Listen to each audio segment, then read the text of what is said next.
আরেকটি ট্রেন চলে এখান থেকে হওয়ার অবধি সেই ট্রামকে তারা বন্ধ করে রেখে দিয়েছেন, ট্রামকে তারা চালানোর চেষ্টা করছে না। এই করে একটা সমস্ত ট্রাম তারা বন্ধ করে দিতে চাইছে। আমি দেখতে পাচ্ছি এই খিদিরপুর থেকে যখন আমরা হেঁটে যাচ্ছি হেস্টিংসের দিকে, তখন দেখতে পাচ্ছি বিভিন্ন জায়গায় ট্রাম লাইনের উপরে বিটুমিন বা পিল ফেলে দিয়ে তারা সেই ট্রাম লাইনকে বন্ধ করে দিয়েছে।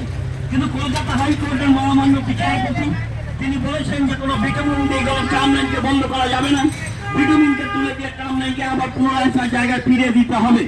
কিন্তু এখনো পর্যন্ত তারা সেই জায়গায় কোনো ইচ্ছা প্রকাশ করেনি বা বিটুমিন তোলেনি।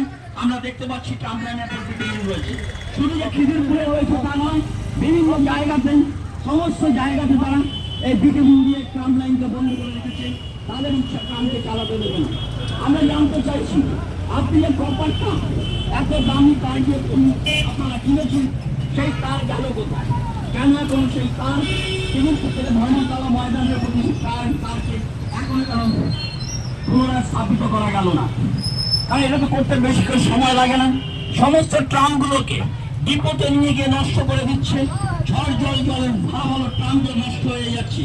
যে ট্রামের আয়ু 70 থেকে 80 বছর থাকে সেই ট্রামকে শিক্ষিত হবে নষ্ট করছে।